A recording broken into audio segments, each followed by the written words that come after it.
You keep saying what's next. Yeah. We are here until we end this menagerie of mandates and not laws. We are a country of... Please, let me finish. You spoke, I'm speaking. Sure.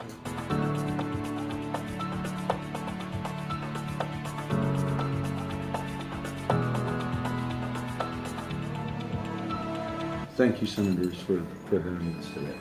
My name is Ron Coleman. I'm from Reno, Nevada.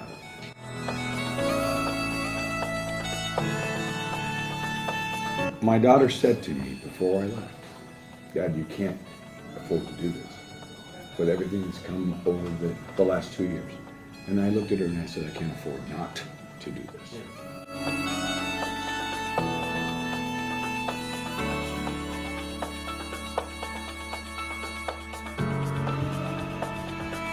This is a movement that the people have brought forth to say our God-given rights have been trampled on from our Constitution.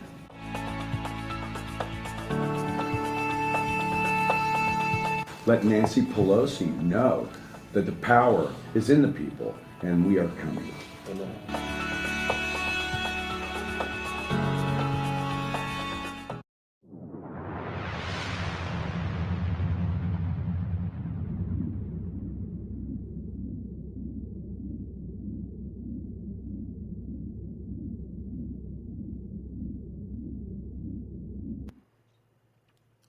Well, hello from snowy Sun Valley, Nevada. How's everybody doing tonight? Still working out some of the bugs with the stream and, having a little camera glitch here and there, but, we just have to deal with it. Does it about every 20 minutes or so, but we'll deal with it. So, again, hello, and welcome to the live. As you can see, I've got a new intro that I've just put up, so hope you all like it. Gives it time for you to get your notifications and so on and so forth. So anyway, I wanted to talk about some things that's going on this year, and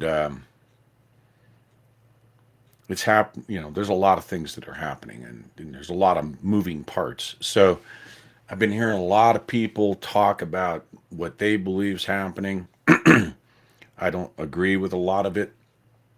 So I figured let's have a discussion about what can and cannot happen per the Constitution.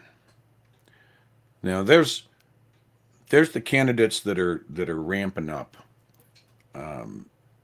And some of those that are going down. I mean, excuse me. Rumor currently has it that Ron DeSantis will be dropping out of the race for president after the Iowa caucus. We'll see. If he loses the caucus, I guess is the stipulation. If he loses Iowa, well, I don't think there's any way that he has a chance to win Iowa. And of course, there's always did he really say that? So you have to take it with a grain of salt. Find out on your own. Okay? So we have Ron DeSantis. We have Nikki Haley. Nikki Haley this morning, in her Iowa rally, canceled her rally because no one showed up to her rally. That is embarrassing. That is very embarrassing. So I don't think that she's going to make it past, much further past Iowa. However, she's the darling of the Democrats, even though she's a Republican. It's possible that we might see Nikki Haley switch her party affiliation. And what I'm about to talk about with the DNC may hold some water. We'll see. So that's key. What we have is we have RFK Jr. Now, there's been some individuals, Laura Loomer being the primary, that have said that the RFK campaign is looking to upset the apple cart and cause a contingency vote through Congress to select the president. Now, I know that there's a lot of confusion with patriots that are just not really on top of what the Constitution says will happen. And so that's the primary topic of tonight, is to talk about what the Constitution says in Article 2, Section 1, Clause 2, and what it says in the 12th Amendment, which takes over a lot of Clause 2, that supersedes it. And so we'll go through that. But also, people have an issue understanding the Electoral College system. Democrats would have you believe that it's an unfair way of selecting president and that they would eliminate the Electoral College. And they really push it hard that the Electoral College is thievery of their positions. But without the Electoral College,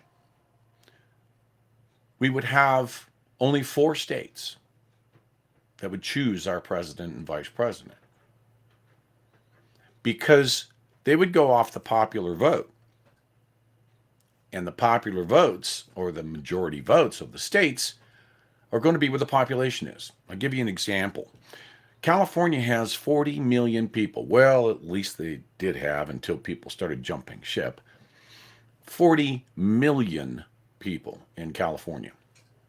Now, by comparison, let's look at the state of Wyoming. The state of Wyoming doesn't even have 1 million people. So that's a pretty vast population differential. And so what happens at that particular point, and this is what they must have thought about, those 56 fine gentlemen back in 1871, when they were discussing the Constitution. I'm sure that there was some heated conversations about states and popular vote. So they came up with a method called the Electoral College system, or the electoral system. In the electoral system, you have, of course, you have in Congress, you have 2 senators per state. And then, now we froze our House of Representatives at 435 seats, but you have districting that the Democrats love to redistrict based on population. And, that has been changed, but is still locked into 435 seats. Otherwise, you'd wind up, as the population grows, you'd wind up with so many seats. Thousands of seats in the House of Representatives. So they had to kind of change things around and make it and lock it. But they still try to redistrict in each state so that they can control or gain the population for a given representative. So the Democrats have always been, now let me be clear about something. Just a moment.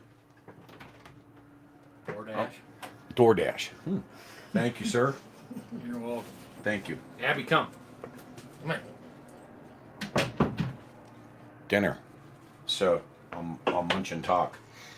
So where was I?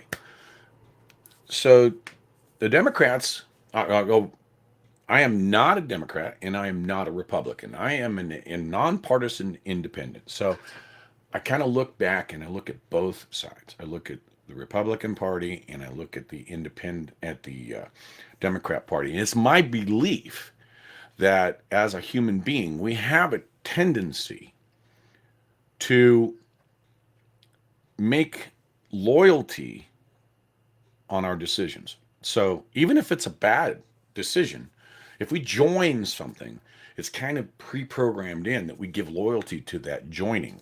If you join the Democrats and you join their party, then it's almost as though in the back of your mind, the Democrat Party can do no wrong. And the same thing stands for the Republican Party. So how do you fix that? Well, for me, I chose nonpartisan. Now, that used to hurt me. We'll find out this year, 2024 in Nevada, because I couldn't go to the primaries as an independent. I couldn't decide who, I couldn't go and say, well, in the primaries, I'm going to go to the primaries and choose a Republican or a Democrat. No, I had to choose an independent, nonpartisan, which makes no sense. So a lot of the primaries I would just skip. But the primaries are also extremely important when it comes to the major parties. Man, that's smelling good. I may have to take a bite here in a bit.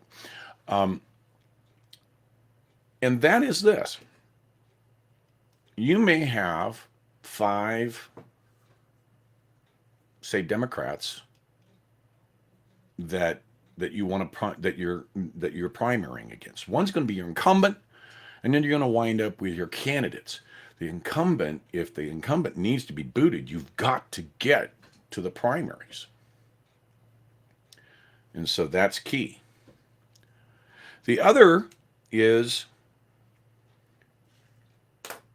that again, it comes down to a loyalty thing. And so I'm looking at, now I want to be able to look at something without having a cloudiness in my mind. And so I want to be pure in looking at somebody and saying, hey, look, this is the way you voted in the past if you're already a politician, or this is what you did in the past. I want to be able to make that decision without having this loyalty to the party. And that's what we see a lot of happening. We see a lot of people jumping ship from both parties and going independent. So the Electoral College, the way that they decided to make the electoral system was not based on politicians. Now, that is seen in Article 2. Now, you got to take this into consideration. Every 4 years, we have a presidential election. That's a federal election, obviously. So you've got state and county and local type of works that are going on with that same election. But every 4 years, we are choosing the highest office in the land. So if you can imagine for a minute that you've got all of these counties across the country and their ballots, each county is going to have different names on the ballots. But they're all going to have the same federal candidates. And so there had to be some rules put in place to say, how are we going to give Wyoming a chance to be heard against monster states like California, Texas, Florida, Pennsylvania, Illinois, and their heavy electoral counts? Well, what is the electors? In the case of California, there's 53 representatives in the House of Representatives. And the Constitution, under Article 2, states that there shall be an equal number of electors to the House seats and the Senate seats. So in the case of California, you have 2 senators and you have 53 House of Representatives. So that's 55 delegates that become electors after the general. They are chosen by the state legislature. The Constitution under Article 2, Section 1, says that the legislatures of the states are the ones who make voting laws. Any changes to the voting laws has to be done through state legislation. That's also in Article 2, Section 1. So you don't have the governor, you don't have the Secretary of State, you don't have the Supreme Court of the given states being able to say what is right and what is wrong when it comes to voting in that state. No, it is the state legislature, which means the state Senate. They're the ones who make the decisions. And if they don't make the decisions and they are forced to do something that is against the Constitution, then it is anti-constitutional. This happened in the 2020 election. At least 5 states, my home state of Nevada pulled a quick one. At 2 o'clock in the morning, the state assembly passed a bill to allow mail-in voting other than absentee balloting, pushed it through at 2 in the morning through the state Senate and right to the governor's Sisolak's desk. Boom. Yep, we're going to have mail-in balloting. Well, that was the process that the Constitution calls for. But 5 other states, and they were the battleground states, did not have that. They did not make that same routine. And they gave certification to Washington, to the Senate, to the president of the Senate, of certified electoral votes, called slates, that were not legal. Yeah, I said it. They weren't legal. In the state of Pennsylvania, for instance, mail-in balloting decision was made by the state Supreme Court. Whoops. That means every single mail-in ballot that was presented, and I might add, they sent out 1.8 million ballots, but they somehow magically received 2.3 million ballots in return. Well, you always know that if you kind of if you send out 100 of something, you're not going to get the 100 back. But Pennsylvania, they were pretty special. They sent out 1.8 million ballots and got 2.3 million ballots returned. Wow. That's just one. But they weren't even legal. Every single one of those ballots was illegal because it was the state Supreme Court that made the decision to do the mail-in ballots. That's anti-constitutional. The state Senate did not make those decisions, and therefore it was an anti-constitutional decision. That means that what should have happened in 2020, what should have happened in the case of Pennsylvania, is it was a non-certifiable slate.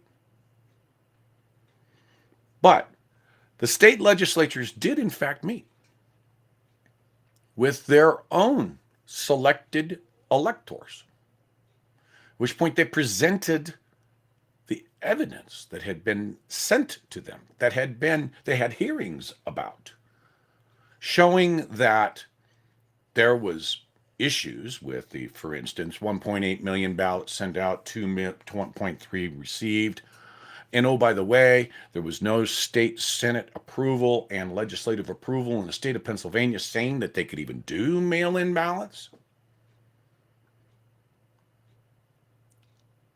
The electors should have been invalidated. They should have been invalidated when it got to the Senate.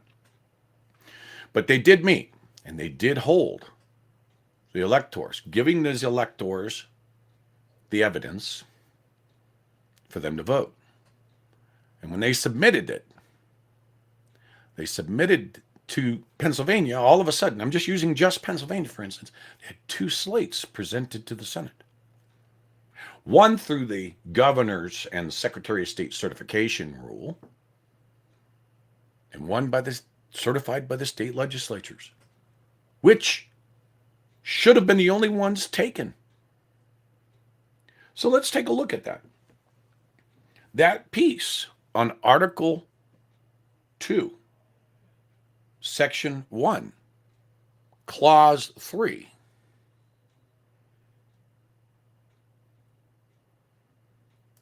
Okay?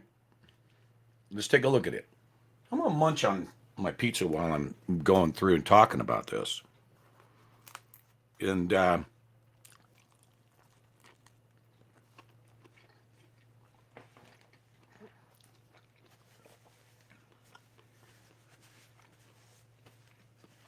Just kind of read that.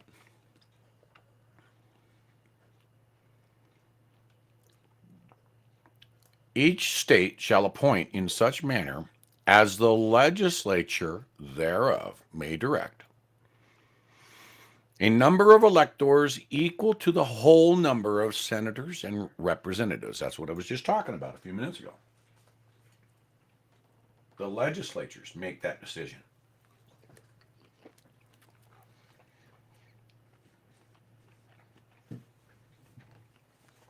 And so, sorry I'm munching in your ear, but I didn't want it to get cold here. To which the state may be entitled in Congress, but no senator, representative, or person holding an office or trust of profit under the United States shall be appointed, an elector. That's saying that the electors cannot be holding office. Now, this part of the Constitution is superseded in the 12th Amendment, okay? And so, if we look at the 12th Amendment,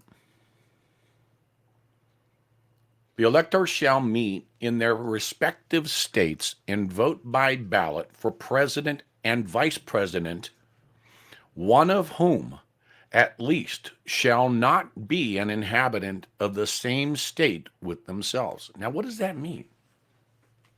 Well, what that means, that would be why if we didn't have DeSantis going off the rails, he's a Florida resident. So is Trump. So there is no way that Trump would be able to say, I'm going to choose Ron DeSantis as my vice president. Nope.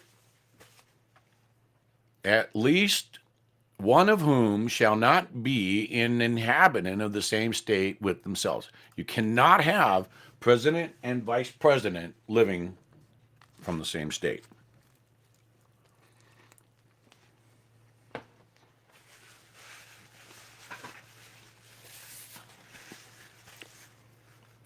Okay?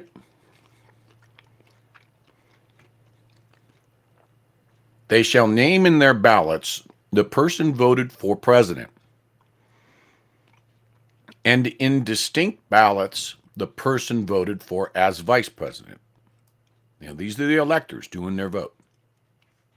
And they shall make distinct lists of persons voted for president and all persons voted for vice president.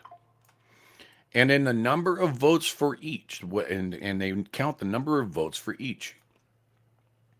Notice they do it for each, not as a pair or running mate.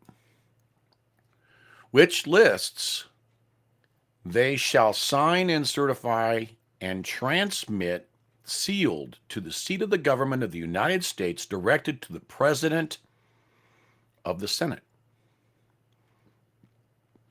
the Vice President of the United States.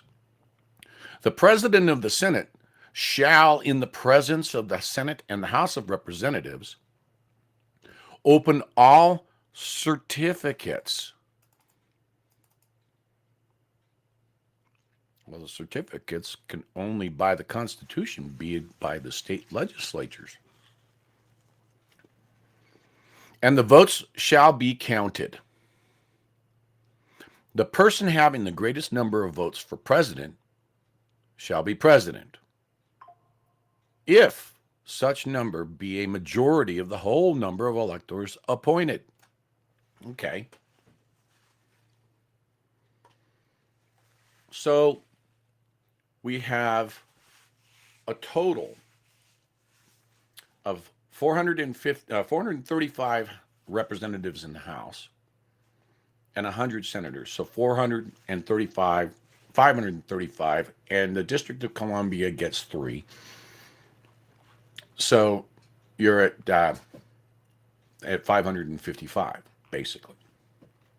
556. Let's see, 558. So you got 558 total. This is where the 270 comes in because you need a majority, right? So that's where things start getting interesting. You can only get to the Senate with the electoral slate. You can only get there by certification of the state legislature. That means that every state that had non-state certified certifications were invalid. And if there were duplicate slates presented, and there were in 2020, then the duplicates cannot be counted. Now, there's a 1919 precedence where the president of the Senate halted the count and gave a 10-day pause.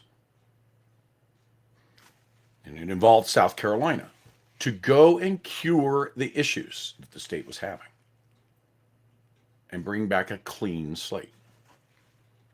So there was precedent. This is where, in 2020, the president of the Senate, who was the vice president of the United States, Mike Pence, should have actually looked at the total number. There wasn't 50. There was at least 55 slates. And he should have paused. He had precedents in which to do so, and sent those states back, giving them 10 days to cure them. Why was there 2 for 5 states? Because you had the state certified legislature, which in these states that the voting decisions were done by the secretaries of states and by the governors of the states and by the Supreme Courts of the states. They're not allowed. They submitted certified electors. And even the preamble was changed in 2020 so that they took legislatively certified and changed it to state certified votes. Why did they change the verbiage when Mike Pence opened the Senate and the House count? That should not have happened. State certified elections is not what the Constitution says. It says legislative. And that was dropped. And so now Mike Pence is given the 50. Now, granted, did Mike Pence know there were duplicates? We know there was duplicates. Look at what happened in Michigan. The legislators turned up with their electors to go into the state capitol and hold the electoral election, and they were denied access into the Capitol building in Michigan. And they were told that the certification of the electors was already completed. So they had to go somewhere else with the electors and complete a slate. So we know there was more than one slate for Michigan. We also know that there was more than one for Pennsylvania.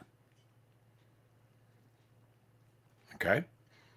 So we know for a fact there was more slates than there are states, and that states had 2. Pence should have been told this. I'm sure he knew of this. But he counted who the party presented to him. And that is how we wound up with a certification of the resident. Not a good thing. So let's go back to the rest of this and let's discuss this. Let's move this off of the 2020 topic for just a moment. And let's talk about RFK. RFK Jr. has dropped his party affiliation of Democrat and gone independent. And as it's reported, he's looking to create a contingent vote where the House makes the decision as to who's the president by vote. Now, see, the Constitution says that the House would, at this particular point, what does it really mean? What's a contingent? That means that a candidate doesn't hit 270 votes. He doesn't get the majority when that count occurs by the president of the Senate. He doesn't get it. Okay, you got no majority. You either have a tie or you have a complete, well, we don't have a majority. Well, in the way that Article 2, Section 1 was written prior to the 12th Amendment, you would take the top 5 names and you would roll them immediately over to the House and have the House do a vote. In the 12th Amendment, which superseded Article 1, Section 2, Article 2, Section 1, Clause 2, the 12th Amendment superseded a large majority of that clause. And now it's 3. The top 3 names that are given to the Senate now go to the House for vote. What is that vote? This is where people get confused. There's 435 seats in the House of Representatives today. That does not mean that you get your 218 magic number to vote. No, the Constitution says that each state gets 1 vote. 1. That means your 53 for California is whittled down to 1. And you have a member or members per the Constitution and 12th Amendment for each of those states to now bring their tally immediately, I might add, same day. So if this was January 6th, for instance, and you wound up with no 270, then it would immediately be the House would go back and say, okay, we got these names, let's vote on these 3 and decide who's going to be president. That's your contingent vote. And when they do that, they now have to have a majority within each state, basically. So if you've got 53 in California, so you got what, 27? I don't even think they have 53 seats. They've got some vacancies. So, it could be 39 or 40 in this case. Okay, so they have to have a quorum. And then they have to say, okay, what do we got? Let's take all these representatives and let's put together a vote real quick. And each state is doing that. And then they present it to the total. And you have a quorum in the House, and the House now takes the vote and says, we've got to have a majority vote. Well, I think it's 33, maybe 34 states right now are Republican held. The Democrats do not want this. They do not want a contingency. But if you can upset the apple cart by just, say, 15 electoral count, well, and then what, 16 for Florida, then RFK could upset that apple cart and cause a House vote. I doubt seriously that he would win such a thing. I doubt seriously he could get 15 electors. If anyone could have done it, it could have been Ross Perot. I don't believe RFK Jr. can do it. I believe more wholeheartedly that Robert K. Jr. could steal Democrats to his independent vote. And he can upset the apple cart and just defuse the tally, but you'd still have the potential of the Republican winding up with 270. And a split number below for the Democrats and the independents. That's what I believe. I don't believe that he'll get 15. Or if he does, he's going to wind up upsetting it a lot more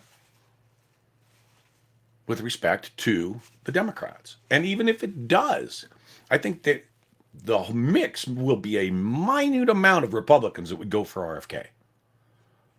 They're going to wind up lambasting Trump in 24. That's what they're going to wind up doing. They're going to wind up saying, landslide, my friend. Boom. He's going to tally more than 270. So let's look over there.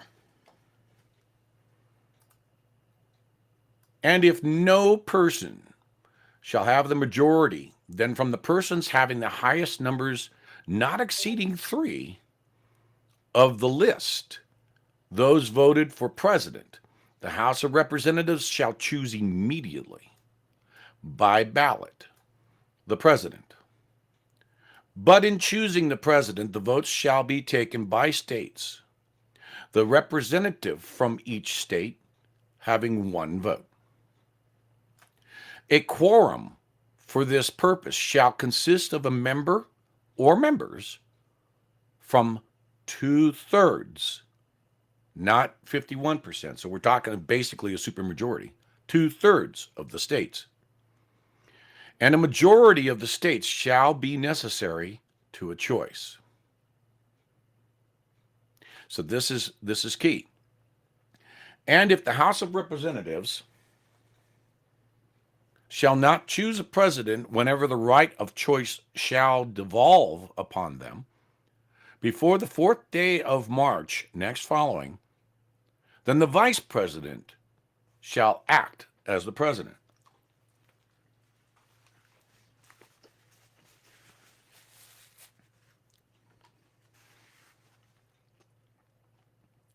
The vice president isn't chosen by the House. The vice president is chosen by the Senate.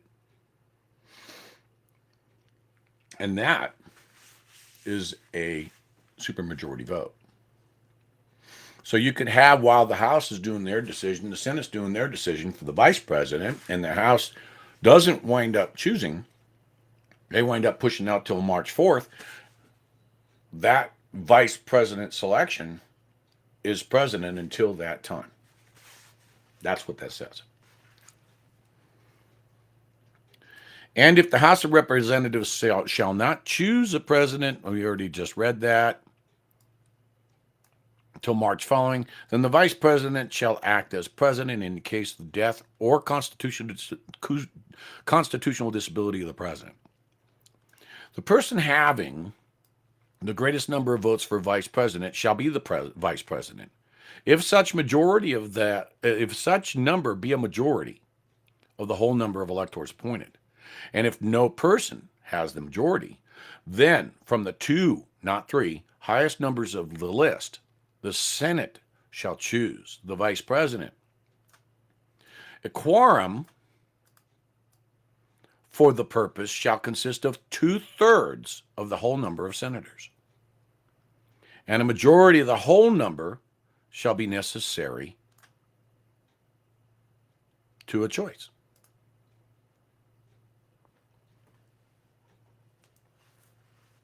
Please don't mind me stuffing my face while I'm talking, if you don't mind.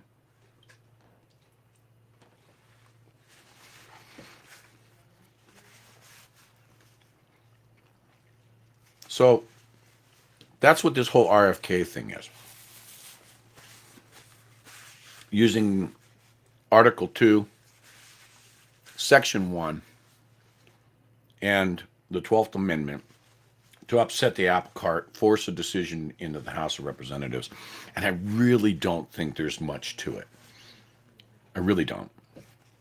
Trump's going to walk away with a lot more than 270. And, if 270, if he gets up to 285, he's got the 15 to cover that 15 that RFK is trying to swing. I'm going to look here real quick. Manja, you bet. It's getting cold, so I apologize, but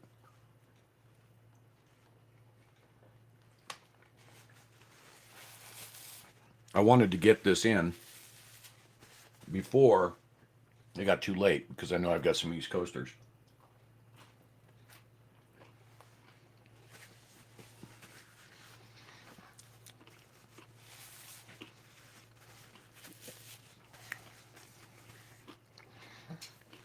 So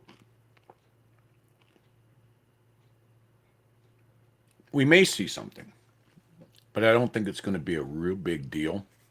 I know that Laura Loomer's worried about it.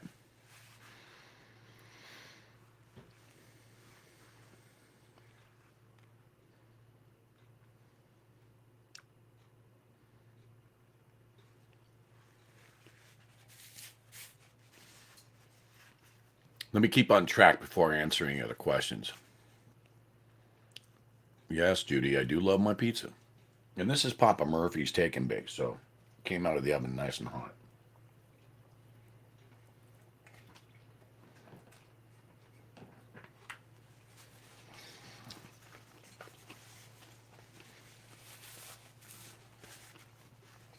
So, what else is on the horizon? There's been some grumblings that Joe Biden will not run for 24 because of health reasons. I don't think the Democrats are going to let that happen. And I'll tell you why. They're going to wait until the convention to the DNC convention. Because there is, under Section 7 of the rules of the DNC, a replacement clause. Through resignation or through death, if they've certified an individual to be their candidate, after that certification,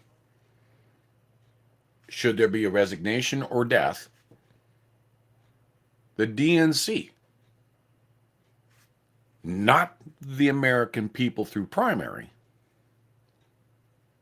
will choose who's running. Now, there's a lot of people thinking that Gavin Newsom is going to be the top on that ticket. That I would say, mark my words, that just after the convention, then the DNC will receive a letter of resignation due to health reasons after the certification. And they will then go, and they'll have 72 hours, 3 days, to name a replacement. That's per the DNC rules. Now, that's how they get to just the American Democrats. Yeah, you voted in the primaries for Mr. Biden, but we're going to make that decision for you because Biden's out. They know that if they put Newsom on the ticket, he won't take the primary. He won't. You could have an upset with Nikki Haley changing parties, and they say, hey, Nikki, that could happen. But let's not forget this whole DEI crap. They're still looking for that diversity, that equity, that inclusion. So they may be looking at someone like Michelle Obama or Oprah. So those are some things in which to keep in mind. So our friends at the DNC say this. Under Article 4, certification, under the pledged delegates and alternates, replacement of a delegate due to resignation or death by an alternate and replacement of vacant alternate position shall be certified in writing by the state's Democratic chair to the Secretary of the Democrat National Committee, or the DNC, pursuant to Rule 19 of the Delegate Selection Rules. Within 3 days after the replacement is selected, certification of replacements will be accepted by the Secretary up to 72 hours before the first official session of the convention is scheduled to convene.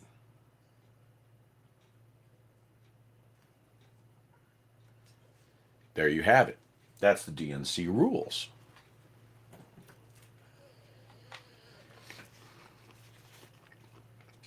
So, I think you're seeing Biden till just after the convention.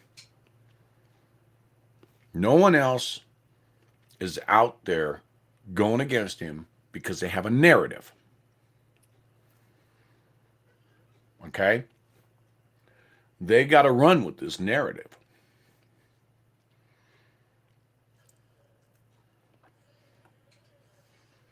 They got to run with it.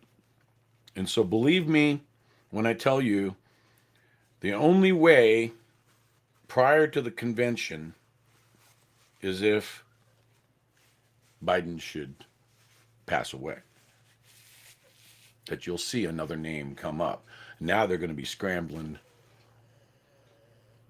They're going to hide stuff. They may even hide his, if he should pass away between now and the convention. They'll find a way to hide it until the convention. Then after the convention is certified, Biden dies. That's if he passes away before. Otherwise, it's a resignation thereafter. They don't want Biden in there should they win the White House. But they also do not want Trump in the White House. And they're going to go scorched earth on us. How are they going to do that? They're just going to break the Constitution like they did in 2020. Secretary of State will make the decision of whether or not to count the votes that come in for Trump. Nope, not going to count them.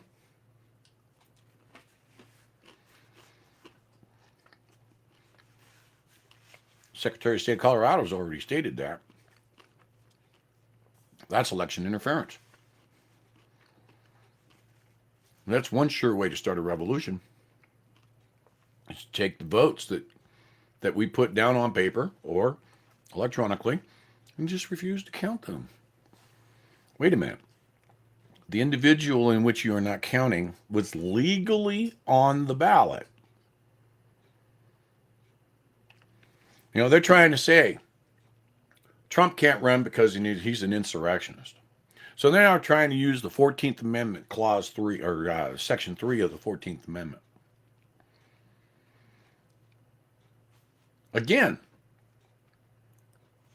they impeached him for January 6 in 21. He was exonerated by the Senate of that impeachment. That right there. Oh, but he's going right now under the federal government is trying him in D.C., the Jack Smith thing. Hello, he has not been charged for insurrection on January 6th, let alone convicted. So what the hell do these state representatives, these secretaries of states, think they're doing? Well, they're doing the bidding of GS and AS, George Soros and Alex Soros. That's what they're doing. You look at every one of these individuals as doing the pushback, and you will find that they have taken large amounts of donation monies from the Soros. Every one of them. He owns over 73 district attorneys across the country, several sheriffs, several secretaries of state. This man needs to have his butt and his entire family booted out of the United States of America. Other countries have done it. He's not even welcome in his home birth country.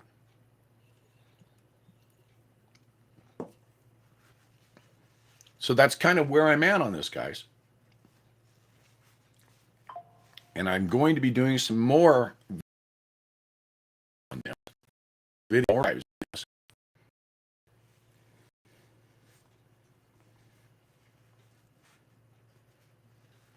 So, have another bite here.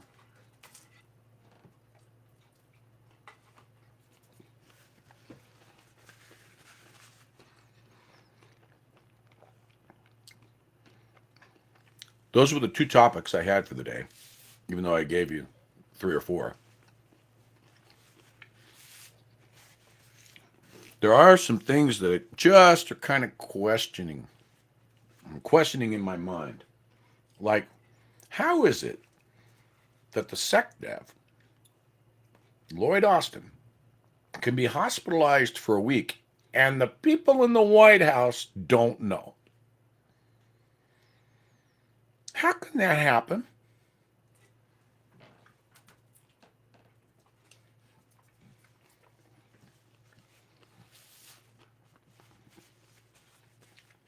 Drone attacks occurred last Thursday at 4 o'clock in the morning Eastern Time.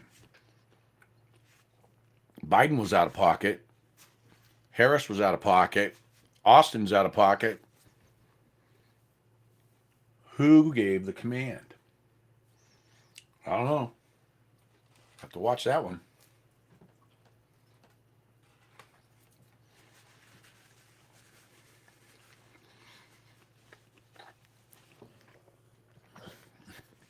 Yeah, right.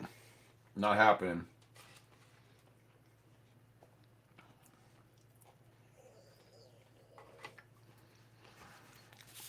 My dog is whining under the door, wanting some of the pizza.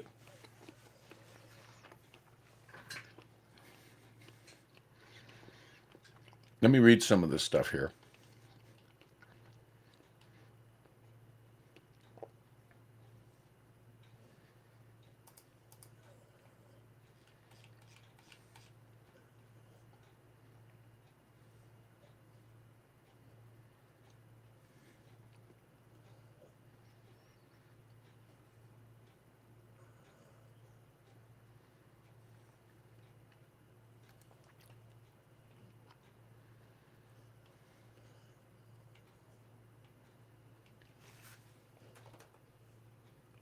I'm going to check up on some stuff. Hey, there's North Star, Great Danes. I haven't seen you in a while, huh?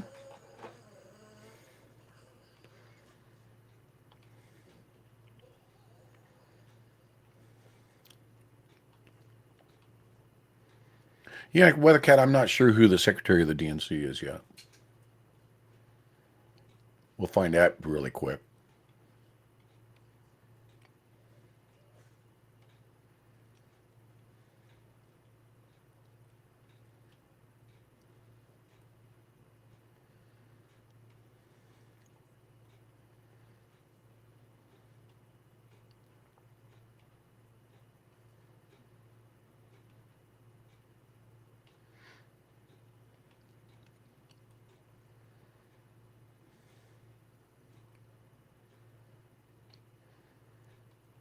Well, yeah, and that's what I was touching base on Lloyd Austin's going into the hospital.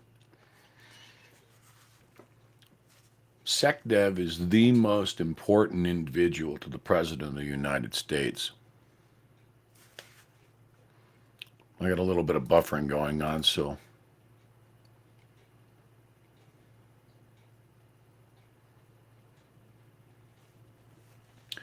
Oh, yeah, still ham radio.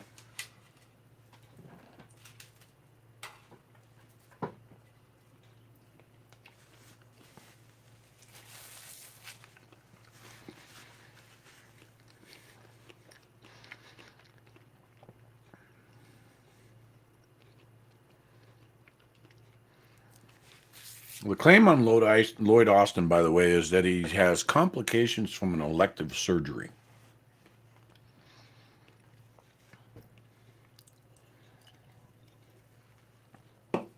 So, SecDev down. Condition of SecDev at the moment. We don't. You've got Biden with Delaware vacation mind again. 2 wars that are, going on yet. Let's take a vacation. Let's get sunburned. We'll go into the Caribbean and we'll get sunburned. So now I got a sunburn, so now I got to go on a week's vacation so I can lather up and go, oh, let's go down to South Carolina and go to a church down in South Carolina and talk about how, hey, I started the civil rights movement. There goes another flock. So, hey, stop it. Well, she's going crazy out there. She knows I've got pizza in here and pizza bones, the crust.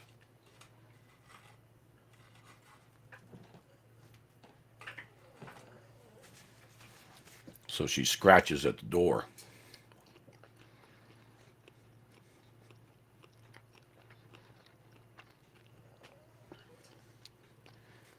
Yeah, so let's just keep our eyes open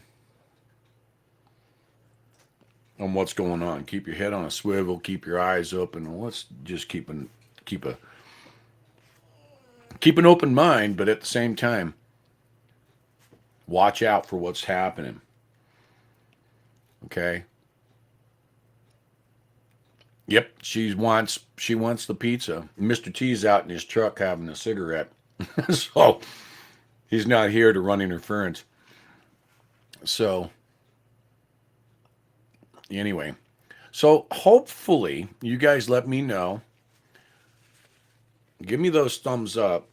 That helps the algorithm. Subscribe and please turn on that notification bell. And let's grow this family.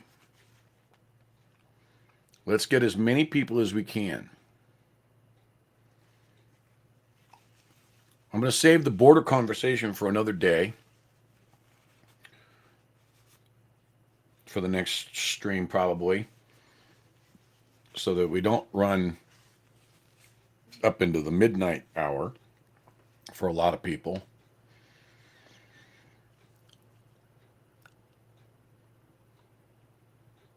So, yeah, she got pizza bones from you, but she's begging at the door, scratching on it over in here. Doing her little Wookiee Chewbacca noises outside here. So, I'm just thinking, as I said the other day,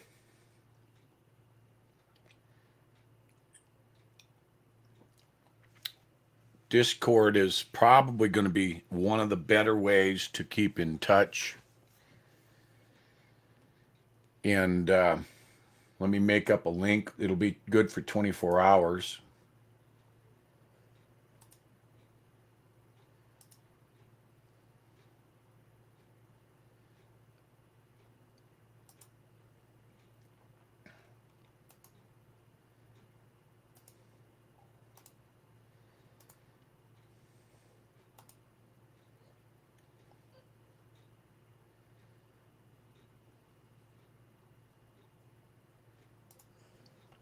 Okay.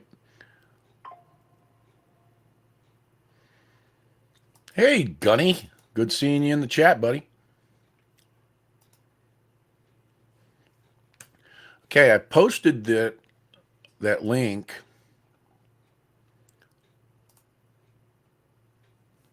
And this link is good for 24 hours for my Wolf's Den Discord channel. And so once you go over there using this invite link, you'll wind up in a welcome room. And then once the moderators look at you, they'll open you up to chatter status, so you'll have access to files that are downloaded. Like, for instance, we'll put up this DNC PDF, so you can go through and read this if you want. And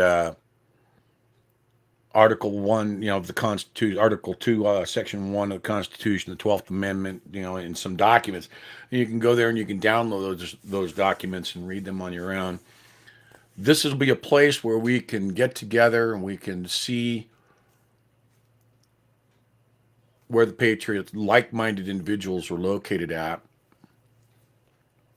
And I wanted to make another observation real quick. Mayorkas, what a piece of garbage.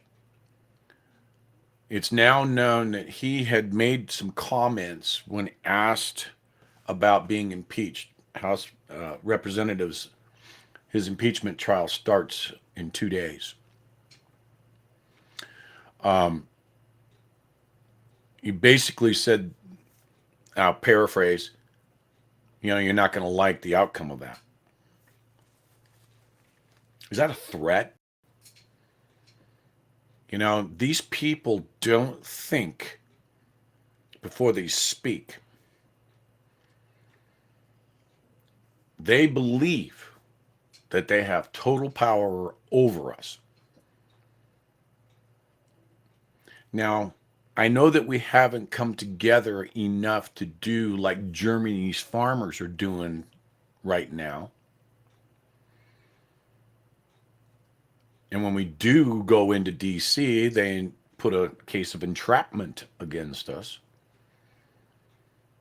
D.C.'s not a real part of the United States of America. It's not a state. That 100 square miles is no-go zone in my mind when it comes to smaller protests. And it goes across the country. You really want to get their attention. You don't do it with 2-3 million people in Washington, D.C. You do it with 10-20 million people across the country holding arms, locked together. So that's how you do it. But even then, they push back. We don't want to have to see bloodshed, but every single government in the history of all countries, it has come to that when the people have finally had enough with tyranny. I certainly don't want to see it. But the way we're heading right now, I have a belief that Americans are going to have enough and finally come together and say, you're done. The Declaration of Independence literally gives us that power. Okay?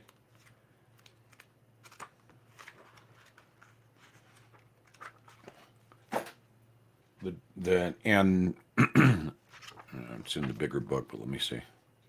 There it is.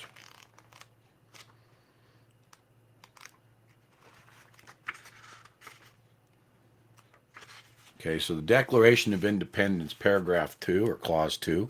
Okay. These have been stated over and over and over again. We hold these truths to be self-evident, that all men are created equal, that they are endowed by their Creator with certain inalienable rights, that among these are life, liberty, and the pursuit of happiness, that to secure these rights, governments are instituted among men deriving their just powers from the consent of the governed, that whenever, stop there, that's us. We're the governed, but we are a republic. We are not a democracy. We use democracy in our republic, but we are definitely not a democracy.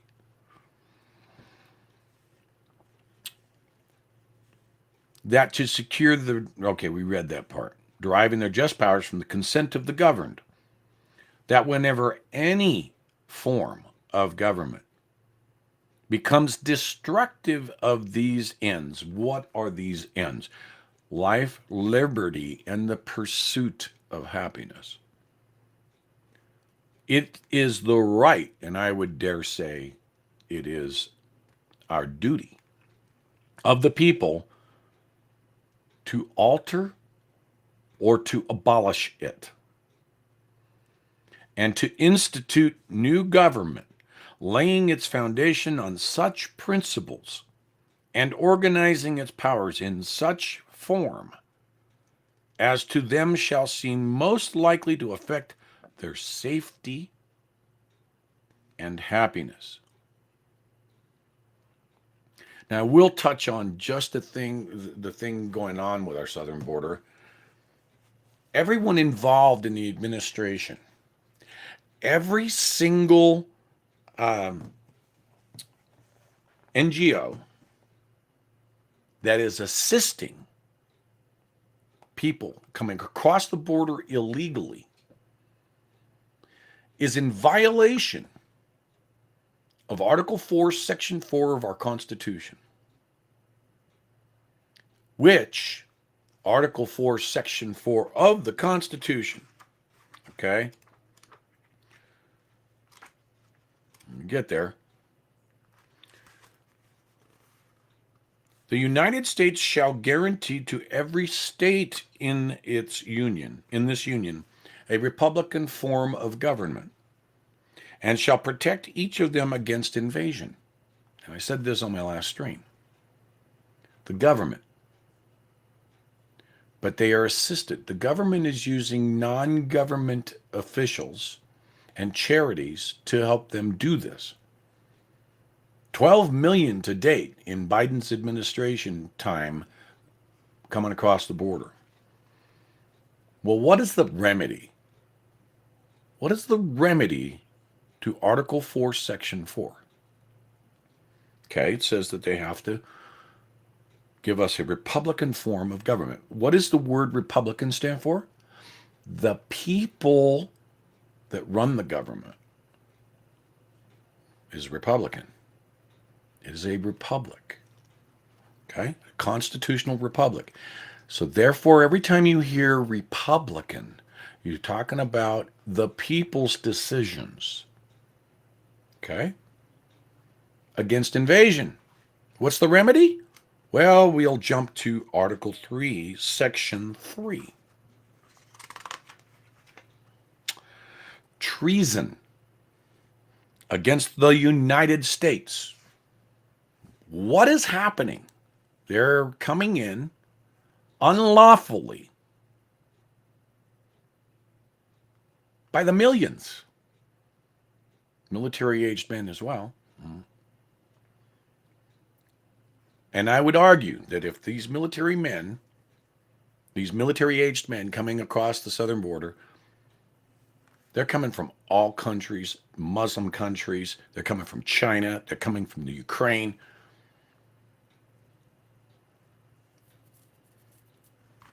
Article 3, Section 3, treason against the United States shall consist only in levying war against them or in adhering to their enemies, giving them aid and comfort. What are these NGOs doing? Giving them aid and comfort. So that's what it says. Article 3, Section 3 of the Constitution. They'd better run, not walk, to getting away from what they're doing right now, because they will be held accountable one day. But on the Declaration of Independence, what is the remedy there? It says that we have the right to alter or abolish government. That's what it says. It says that in the Declaration of Independence, that we have the right to alter or abolish a government that is destructive of the ends of life, liberty, and the pursuit of happiness.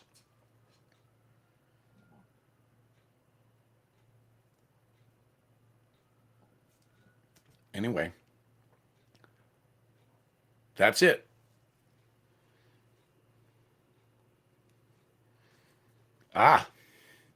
Thank you, Leo. Welcome to the stream, by the way.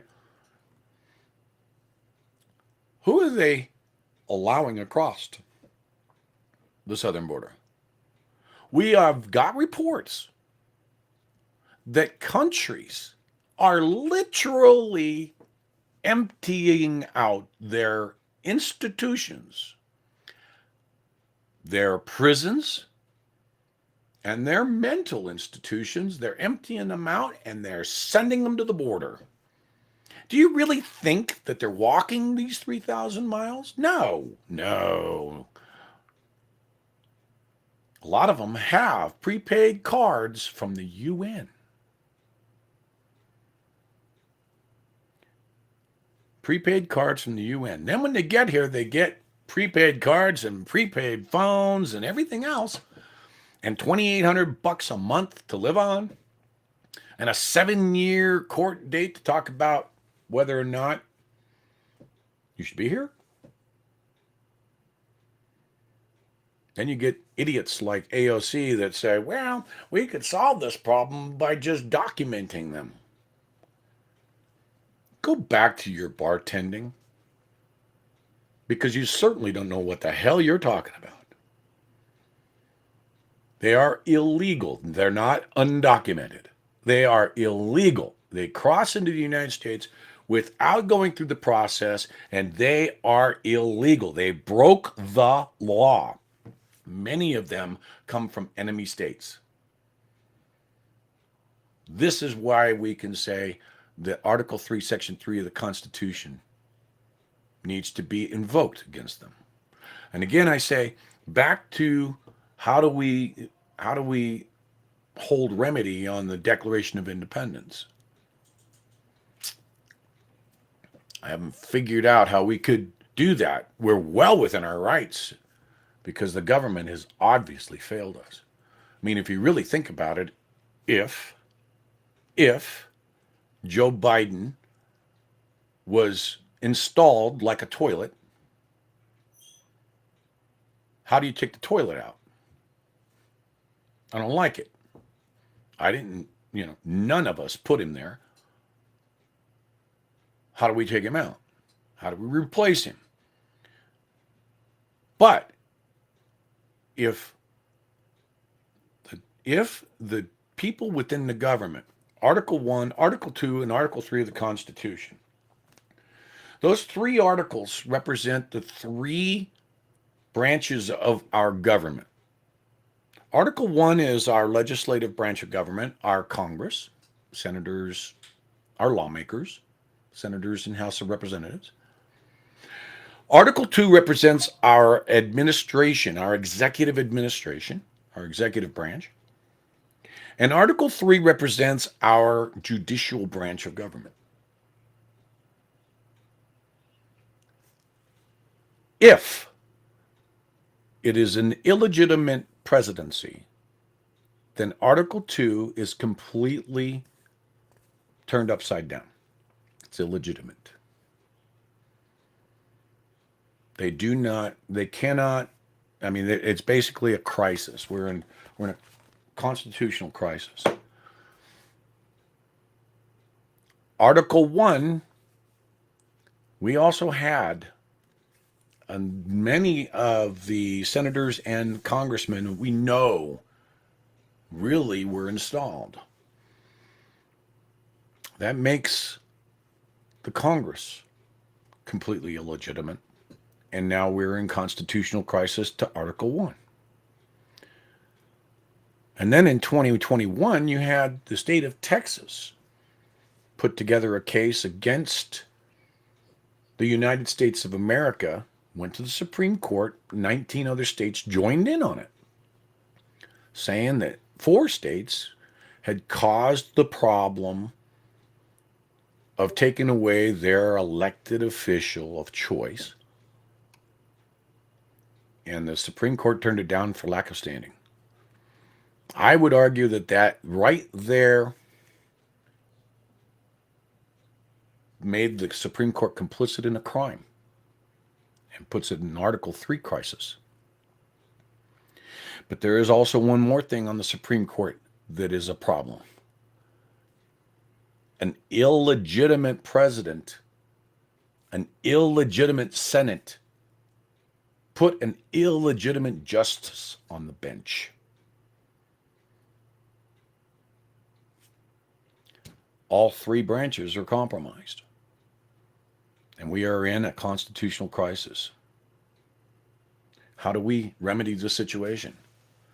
Well, short of full on 20, 30, 40 million people going and flooding in and saying, you're out of here, we really do have to have our military step in. Not holding my breath at the moment, and we're 3 years into this, but we're not privy to a lot of what's going on. And I'm going to end this by bringing up one more point, this whole Epstein list. The dribs and drabs of what are coming out are nothing right now. The FBI has all the CDs, hard drives, and pictures of the individuals who were to the island and to Epstein's properties in New York and New Mexico. And they're not releasing it to we the people. Where does the FBI report to? They report to the DOJ. Where does the DOJ report to in this? Article 2, an illegitimate section of this, which is why we're seeing DOJ and FBI presence. But they're holding our government hostage with this information that they have. They are now they're not going to let go of that power. They have got literally by the short hairs all of these powerful individuals, these senators, these congressmen, these princes, these kings of other countries, through some kind of an intelligence community buildup that Epstein ran. Who was he reporting it to? Was it to the three-letter agencies? Was it to the secret societies? Or was it to another country's equivalent of the three-letter agencies? Think about that. We're not going to see the light of that day. There's too much power. There's too much power that the three-letter agencies, the secret service, the secret societies and all now have as non-elected bureaucrats. They're a fourth branch of government. And they've got the power to be able to tell the resident what he's going to do and what he's not going to do. We'll take care of your opponents, but you're going to do what we want you to do because we've got the goods. Think about that, people. So, with that, I'm going to end tonight's stream. Please like, share, turn on your notifications. And we will see you on the next go-around. Love y'all. God bless you. And God bless the United States of America.